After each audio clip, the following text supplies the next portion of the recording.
So I'm going to set it off with 1998's Mighty Joe Young, man. And I love this film, man. I'm biased, man. I love anything apes. A lot of ape stuff going on this year. We got Monkey Man, Planet of the Apes done and came back.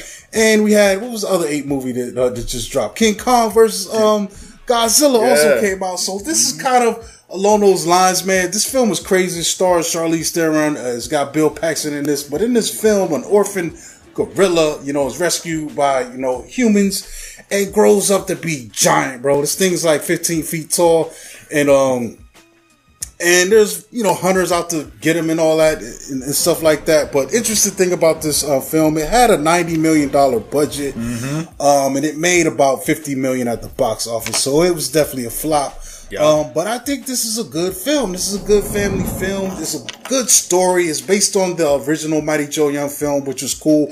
Ray Harryhausen animation, the same guy who animated the original King Kong film. And I think Mighty Joe Young is a superior story than King Kong. Watching the original Mighty Joe Young, black and white as a kid, it made me cry, bro. The end of that joint. So, this ending on this one isn't that tragic, but what I think this film also represents, even though it was a box office failure, I think it was a time where we were transitioning into that more CGI-based animation.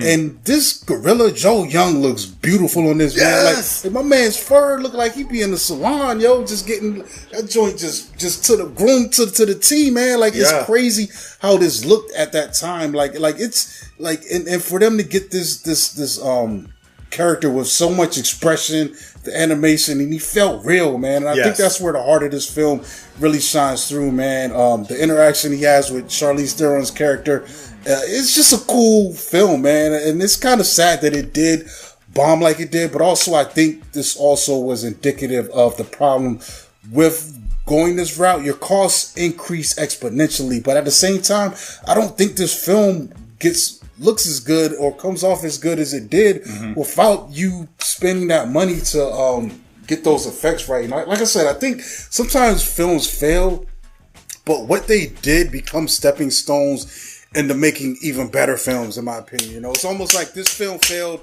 so that later on Peter Jackson's King Kong could succeed. Someone has to take the L. You know what I mean? That's the way the world works.